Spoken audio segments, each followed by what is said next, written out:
275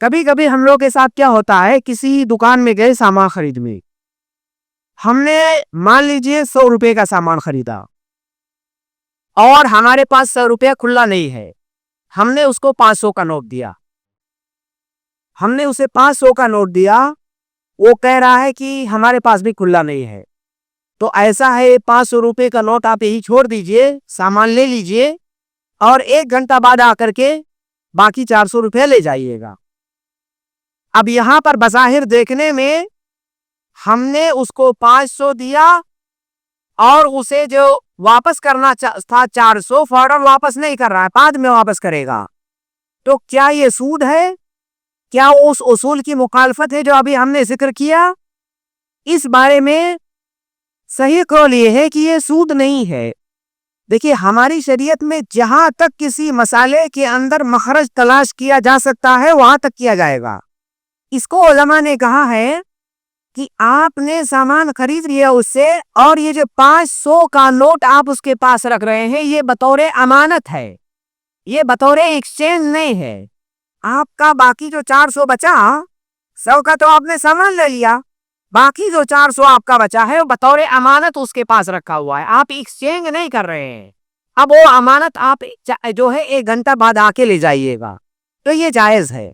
یا اسی طرح کبھی کبھی کیا ہوتا ہے کہ ہم چینج لینے گئے کسی سے، 500 کا چینج دے دیجئے، 100 کا دے دیجئے، تو وہ کہہ رہا ہے کہ ابھی چینج نہیں ہے، آپ رکھ دیجئے، جو ہے اتنی دیر بعد 1 گھنٹے بعد 2 گھنٹے بعد آ کے لے جائیے گا چینج، 100 کا میں آپ کو دے دوں گا۔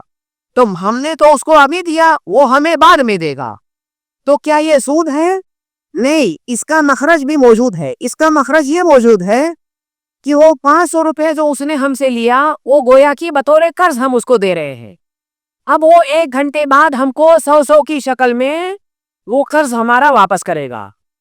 اصول یہ ہے شریعت میں کہ جب تک کسی معاملے کو کے اندر حلال مخرج موجود ہے تب تک اس کو حلال پر محمول کیا جائے گا، جب کوئی مخرج نہیں بچے گا تب کہا جائے گا کہ یہ حرام ہے۔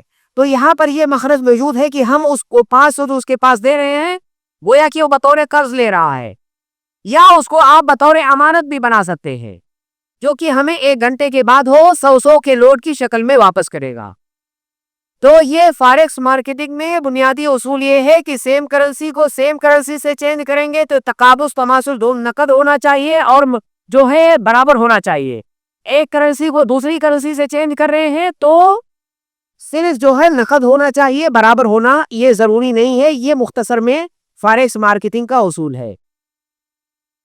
اس سے اگلا جو مسئلہ ہے وہ ایشورنس کا مسئلہ، یہ بہت جو ہے خطرناک مسئلہ ہے موجودہ زمانے میں۔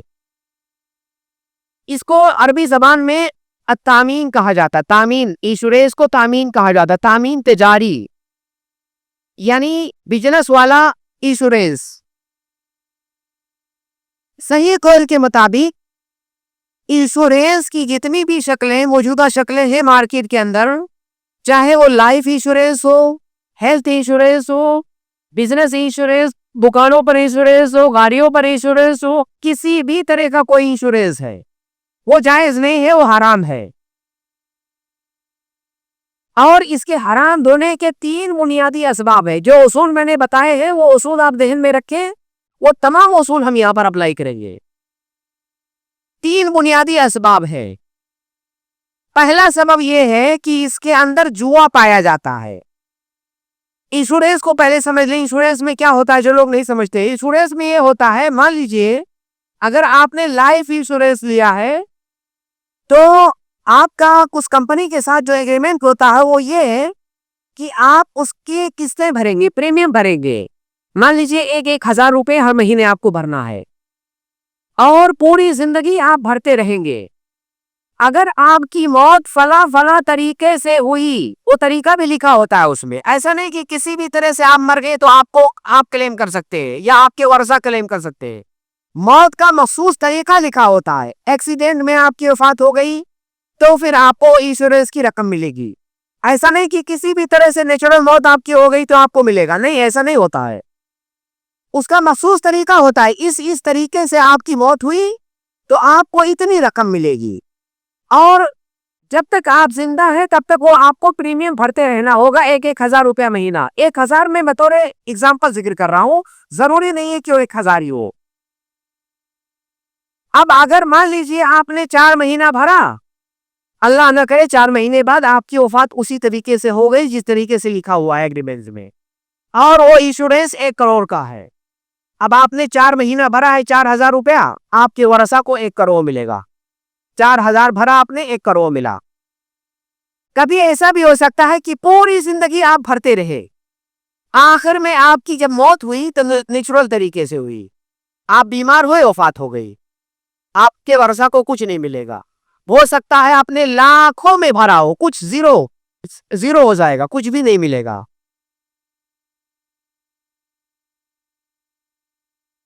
یہ انشورنس کی حقیقت ہے, یہ اس کی صورت ہے. اس کے اندر جوا پایا جاتا ہے. جوا کیسے ہے؟ جوا کا ڈیفینیشن کیا ہے شریعت میں؟ جوا کا مطلب یہ ہوتا ہے کہ کسی معاملے میں آپ داخل ہو, کوئی ایسا معاملہ جو مخاطرہ والا معاملہ ہو. مخاطرہ ایک ہم نے بتایا ابھی, معاوضہ ہوتا ہے, ایک مخاطرہ ہوتا ہے. معاوضہ کا مطلب آپ کچھ دیتے ہیں, فوراً آپ کو کچھ ملتا ہے. آپ نے کچھ دیا, عوض میں آپ کو کچھ ملا.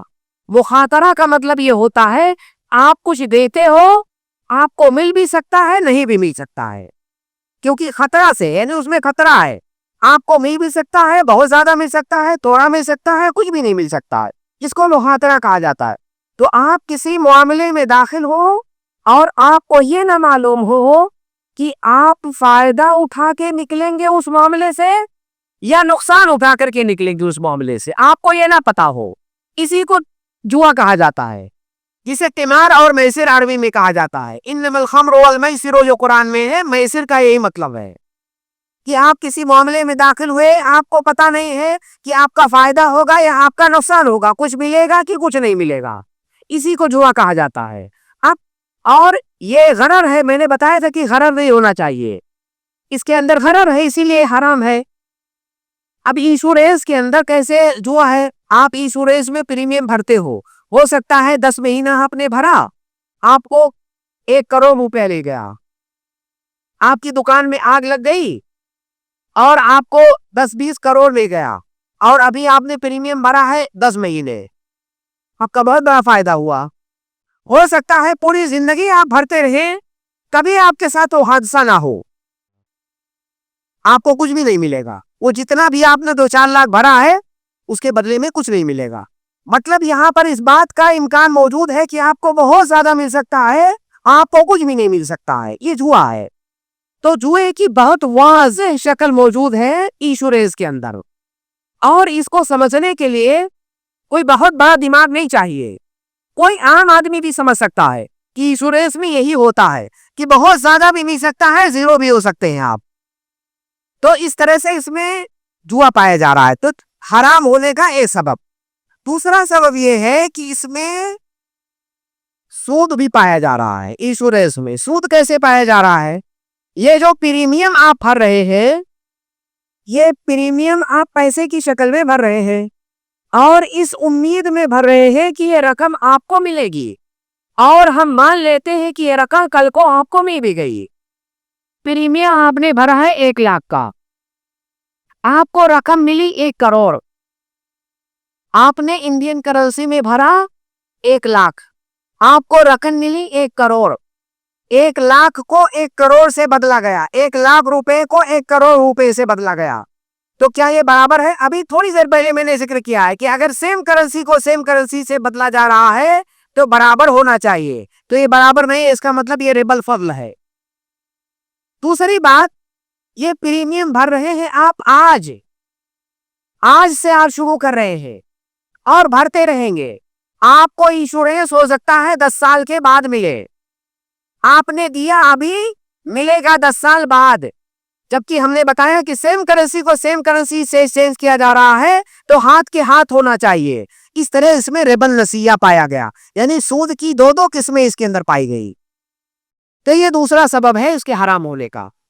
تیسرا سبب ہے غرر اور جہالت. ہر آدمی جانتا ہے کہ اس کے اندر کتنی جہالت ہے, سارا معاملہ مجہول ہے. دنیا کے اندر اگر میں سمجھتا ہوں سب سے زیادہ خرار اور جہالت کسی چیز کے اندر ہے تو وہ ہے انشورنس. تو لہٰذا انشورنس جائز نہیں ہے. اب وہ انشورنس کی کوئی بھی قسم ہو. بعض لوگ ایک اشکال پیدا کرتے ہیں کہ ہیلتھ انشورنس لینا کیسے نہیں جائز ہوگا، جبکہ ہماری شریعت یہ کہتی ہے کہ مجبوری کی حالت میں، جس کو کہ عربی ٹرم میں، شریعت کے ٹرم میں ضرورت کہا جاتا ہے، جو ہم اردو میں ضرورت استعمال کرتے ہیں وہ نہیں، ہم تو پانی پینے کو بھی ضرورت بول دیتے ہیں. شریعت کے اصطلاح میں، شریعت کی زبان میں اس کو ضرورت نہیں کہتے ہیں.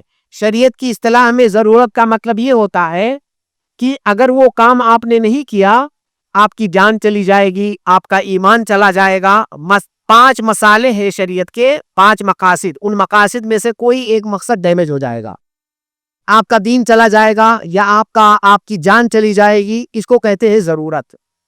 اور ضرورت کی بنیاد پر حرام کام کرنا جائز ہو جاتا ہے. اس ضرورت کے بقدر حرام کام کا کرنا جائز ہو جاتا ہے تاکہ آپ اس کو بچا سکے.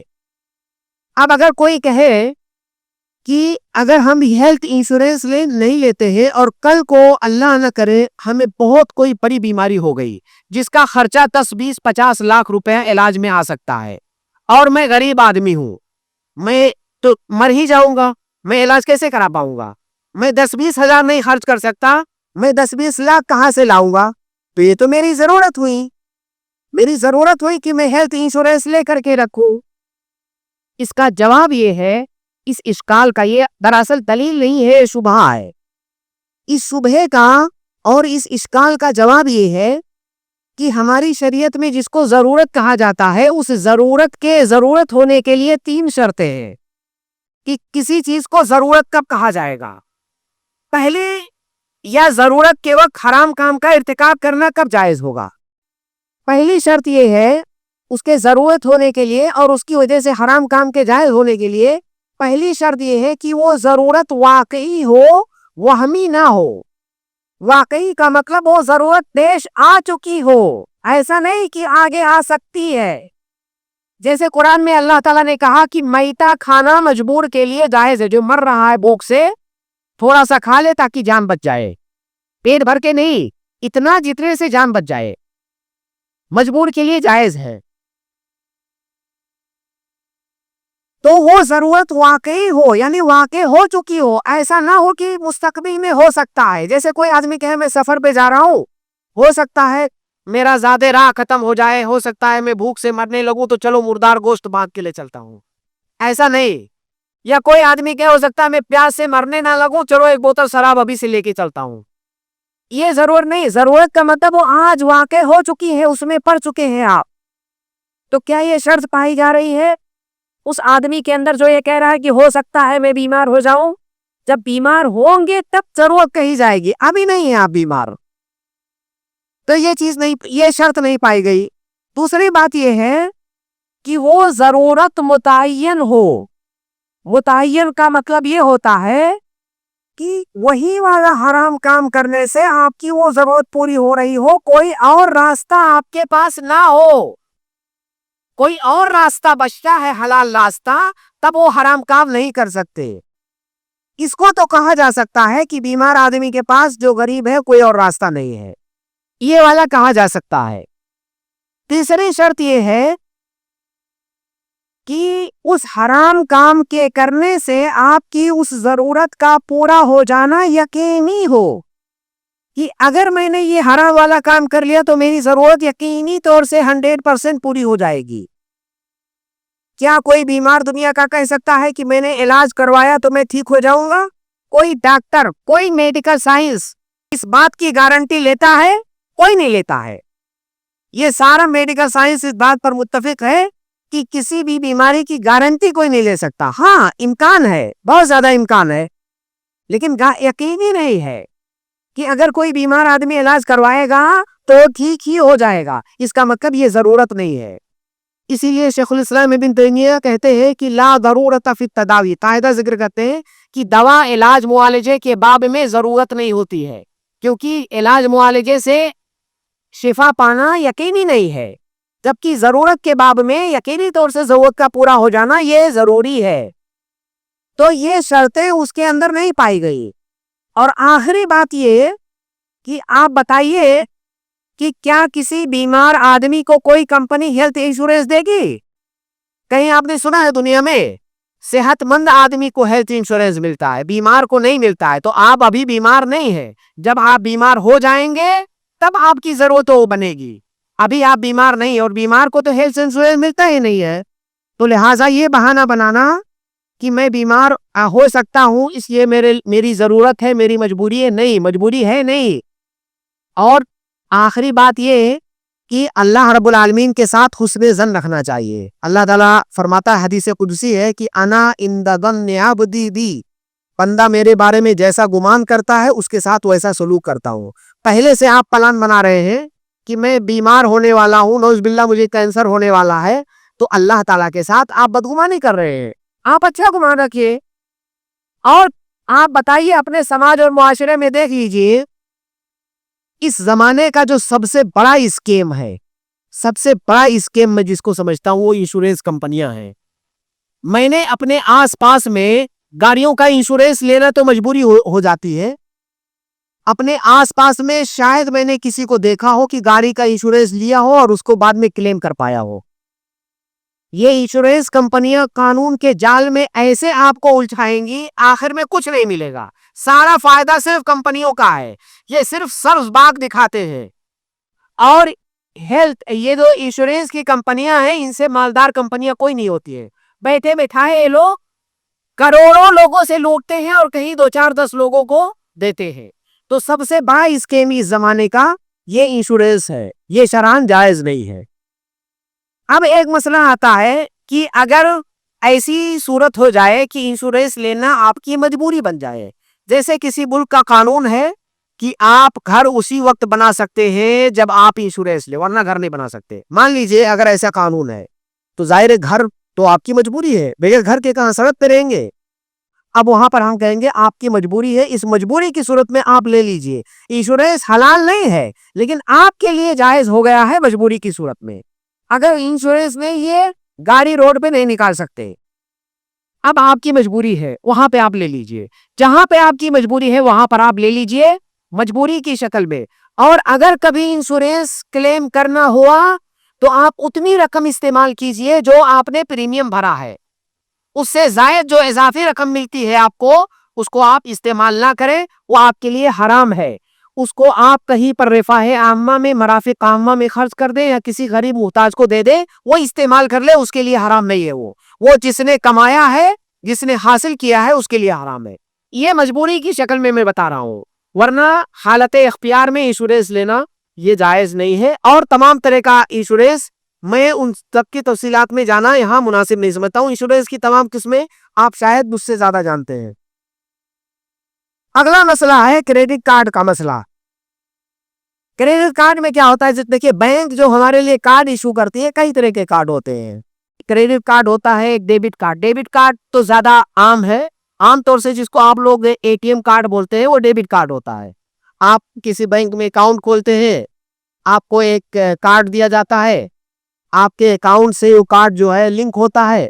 آپ اس کارڈ سے مارکیٹنگ کر سکتے ہیں. آپ بینک میں پیسہ جمع کرتے ہیں، جب آپ اس کارڈ سے مارکیٹنگ شاپنگ کریں گے اسی آپ کے اکاؤنٹ سے پیسہ کٹ جائے گا. آپ اے ٹی ایم سے پیسہ نکالیں گے، آپ کے اکاؤنٹ سے کٹ جائے گا. اس کو ڈیبٹ کارڈ کہا جاتا ہے.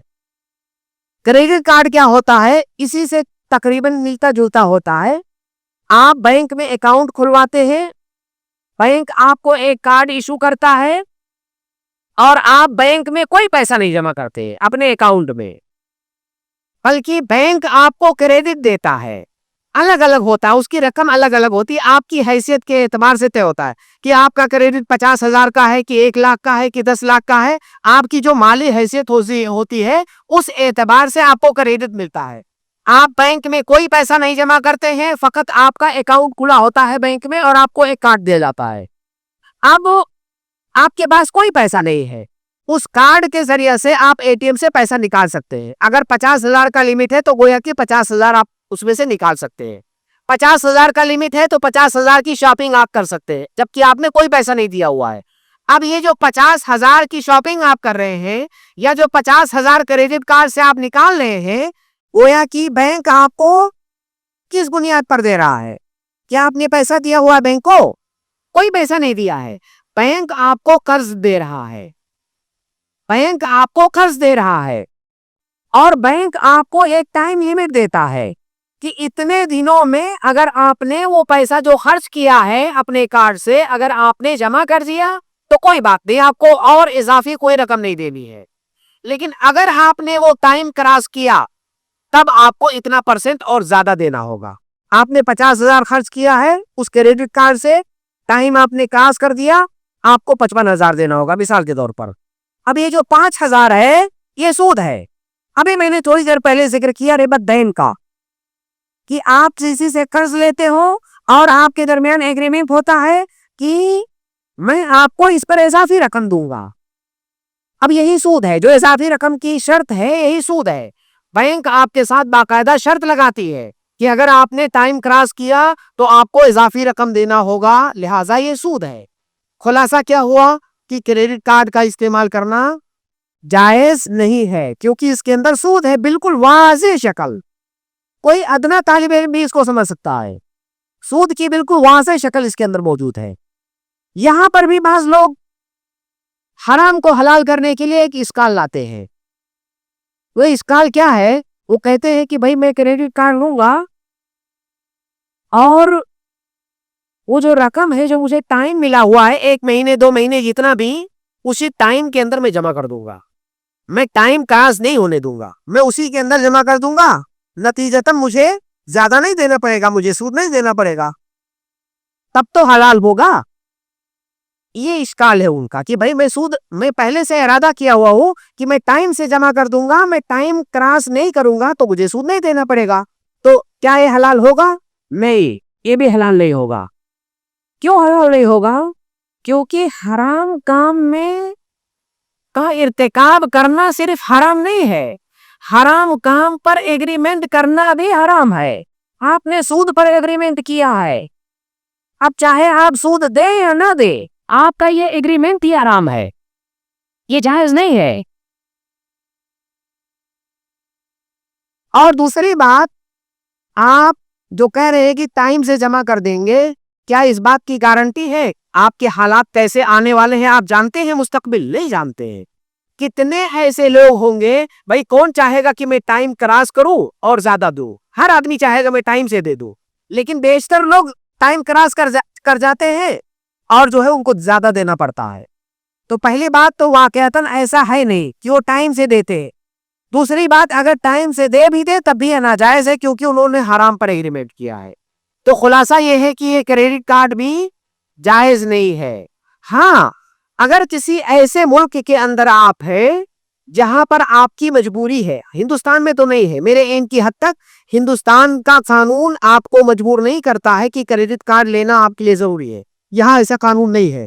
لیکن بعض یورپی کنٹریز کے اندر ایسے قوانین ہیں کہ وہاں پر ہر شہری کو کریڈٹ کارڈ لینا ہے, کیونکہ کچھ کام ایسے ہیں جو کریڈٹ کارڈ کے بغیر سرکاری کام ہو ہی نہیں سکتے. جیسا کہ مجھے بعض لوگوں نے بتایا, مباشرتاً مجھے اس کا علم نہیں ہے, لیکن ایسا بتایا گیا کہ بعض کنٹریز میں ضروری ہے کہ آپ کو کریڈٹ کارڈ لینا ہی ہے. اگر ایسی جگہ پر آپ ہیں, آپ کی مجبوری ہے تو وہاں لے لیجئے اور کوشش کیجئے کہ آپ ٹائم سے پیمنٹ کر دیں تاکہ آپ کو سود نہ دینا پڑے. لیکن ہمارے یہاں ایسی کوئی مجبوری نہیں ہے. شیخ نے ذکر کیا کارڈ کا, کیا ہے وہ کارڈ؟ روپے کارڈ. اگر روپے کارڈ میں بھی ایسا ہے کہ آپ کا کوئی بیلنس نہیں ہوتا ہے بینک کے اندر اور کارڈ کے ذریعہ سے آپ اے ٹی ایم سے پیسہ نکالتے ہیں اور ٹائم لیمٹ کراس ہونے کے بعد زائد رقم دینے کی شرط ہوتی ہے, تو یہ بھی جائز نہیں ہے. اب ہم نے آپ کو اصول بتا دیا, فنڈامنٹل, آپ کو میں نے اصول بتا دیا کہ اگر اس قرض کے بدلے میں آپ کو زیادہ دینے کی شرط آپ کے ایگریمنٹ میں موجود ہے تو یہ جائز نہیں ہے. تو یہ کریڈٹ کارڈ کا مسئلہ ہوا. اگلا جو مسئلہ ہے, آخری مسئلہ, اس کے بعد سوالات پر آئیں گے انشاءاللہ. مسائل تو بہت زیادہ ہیں, لیکن جن مسائل پر گفتگو کرنے کا یہاں پر کے لیے کہا گیا تھا, ان مسائل میں آخری مسئلہ ہے قسطوں پر خریداری کا, جس کو کہ انسٹالمنٹ کہتے ہیں, ای ایم آئی کہتے ہیں. قسطوں پر خریداری کرنا, قسطوں پر خریداری کرنا کیا جائز ہے کہ نہیں جائز ہے؟ قسطوں پر خریداری میں کیا ہوتا ہے کہ آپ کوئی سامان خریدتے ہیں، سامان لے لیتے ہیں اور جو اس کی قیمت ہے تھوڑا تھوڑا کر کے آپ کو جمع کرنا ہوتا ہے. اس کا ایک ٹائم ہوتا ہے اور قسطیں طے ہوتی ہے کہ ہر قسط میں آپ کو 1000 دینا ہے، ہر مہینے آپ کو ایک قسط دینا ہے، اتنے مہینے میں آپ کو پورا پیمنٹ کر دینا ہے. اس کو قسطوں پر خریداری کہتے ہیں. تو قسطوں پر خریداری کرنا یہ جائز ہے کہ نہیں جائز ہے؟ قسطوں پر خریداری دراصل یہ ادھاری خریداری ہے. یہ ادھاری خریداری ہے اور ادھاری خریداری ہماری شریعت کے اندر جائز ہے. میں آپ سے کوئی سامان خرید رہا ہوں، سامان لے رہا ہوں، پیسہ بھائی بعد میں دوں گا، یہی تو ہے قسط. اب پیسہ بعد میں چاہے ایک مشت دوں یا بعد میں تھوڑا تھوڑا کر کے دوں، جیسا ہمارے درمیان اتفاق ہو جائے. تو صحیح بات یہ ہے کہ قسطوں پر خریداری، ای ایم آئی پر خریداری، انسٹالمنٹ پہ خریداری اصلاً یہ جائز ہے، کیونکہ یہ ادھاری خریداری ہے جس کو بیع الاجل کہا جاتا ہے. لیکن یہ ہم نے اصل حکم بیان کیا ہے. جو ہمارے ملک میں یا اس وقت دنیا میں جو صورتحال موجود ہے وہ میں نے بیان نہیں کیا ہے، میں نے اصل حکم بیان کیا ہے. ہمارے یہاں صورتحال کیا ہے کہ جب قسط پر آپ کوئی سامان خریدتے ہو تو آپ کا اس دکاندار سے ایک ایگریمنٹ ہوتا ہے. ایگریمنٹ میں لکھا ہوتا ہے کہ ہر مہینے آپ کو اتنی رقم جمع کرنی ہے. اگر کسی مہینے آپ لیٹ ہوئے، مان لیجئے ہر مہینے کی 1 تاریخ کو آپ کو جمع کرنا ہے، اگر 1 تاریخ سے 2 تاریخ ہوئی تو آپ پر جرمانہ لگے گا. اب سامان آپ نے خریدا تھا 10,000 کا، اس کی 10 قسطیں تھی 1,000 کی.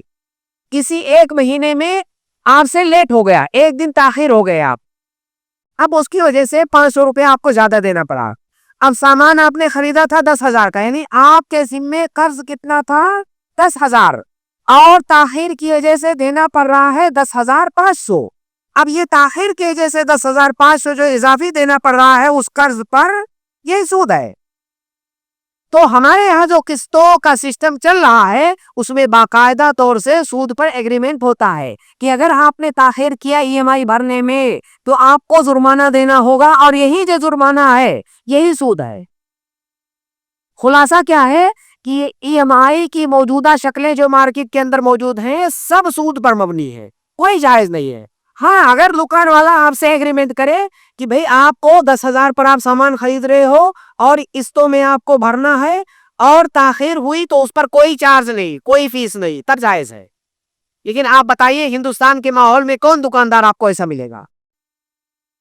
تو یہ جائز نہیں ہے. ای ایم آئی کی جو موجودہ شکل، اپنے یہاں انسٹالمنٹ کی موجودہ شکل ہے، موجود نہیں ہے.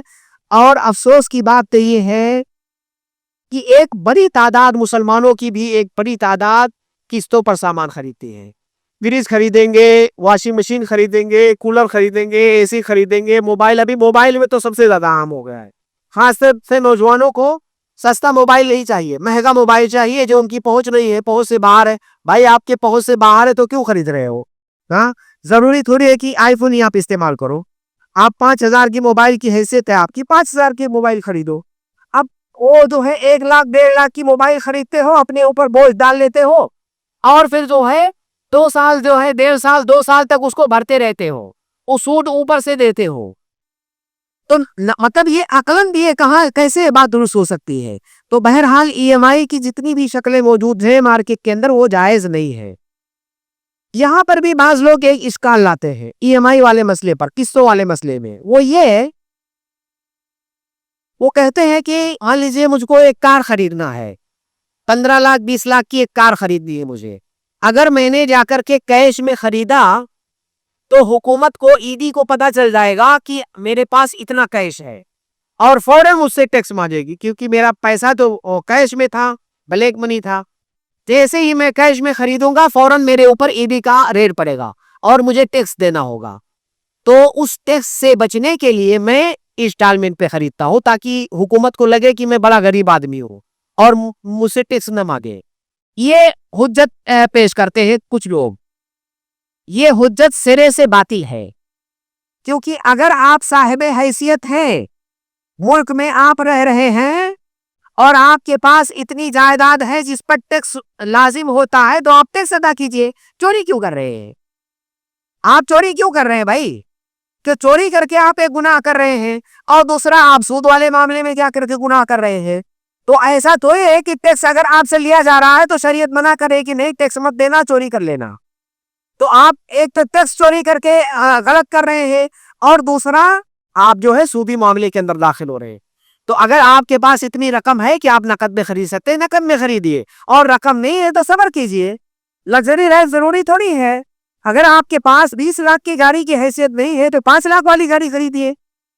اگر آپ کے پاس حیثیت نہیں ہے کہ پورا گھر جو ہے الیکٹرانک سامان سے بھر دے تو صبر کیجئے, جب ہو جائے گا تب خریدیے گا. بھائی وہی انسٹالمنٹ جو آپ جمع کرتے ہیں تھوڑا تھوڑا کر کے اپنے گھر میں جمع کیجئے نا, جب رقم پوری ہو جائے گی تو کیش میں خریدیے گا. تو خلاصہ یہ کہ ای ایم آئی کی جتنی شکلیں موجود ہیں ہمارے ہاں مارکیٹ کے اندر, ان تمام شکلوں کے اندر سود ہے. ایک چیز یہاں پر اور بھی یاد رکھیے کہ شروع میں میں نے بتایا کہ اس کا اصل جو حکم ہے بے تقسیط کا یا انسٹالمنٹ پہ خریداری کا, اصل حکم یہ ہے کہ جائز ہے. لیکن اس کے جائز ہونے کے لیے کچھ شرطیں ہیں.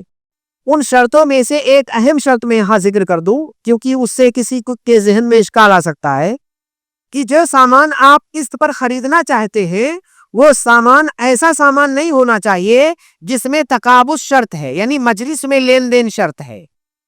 جیسے مثال کے طور پر میں نے بتایا کہ سونا یہ ربویات میں سے ہے. سونا اگر آپ خرید رہے پیسے سے تو مجلس کے اندر پورا پیسہ دیجئے, پورا سونا لیجئے. اس میں قسط نہیں چل سکتا ہے کیونکہ مجلس کے اندر تقابض شرط ہے اس کے اندر. اب اگر کوئی سونار آپ سے کہے بھی کہ اگر آپ لیٹ ہوئے تب بھی میں آپ سے زیادہ نہیں لوں گا, تب بھی سونا قسط پر نہیں خرید سکتے کیونکہ سونے کی خریداری میں تقابض یہ شرط ہے. تو خلاصہ یہ کہ قسط پر وہی سامان خرید سکتے ہیں جس میں تقابض شرط نہ ہو. دوسری بات, ہمارے یہاں ایسی صورت موجود ہی نہیں ہے قسطوں پر خریداری کی جس کو شریعت نے جائز قرار دیا ہو. تمام شکلیں قسطوں کی ہمارے یہاں ناجائز ہیں. It's Al Fajr Educational Foundation presentation.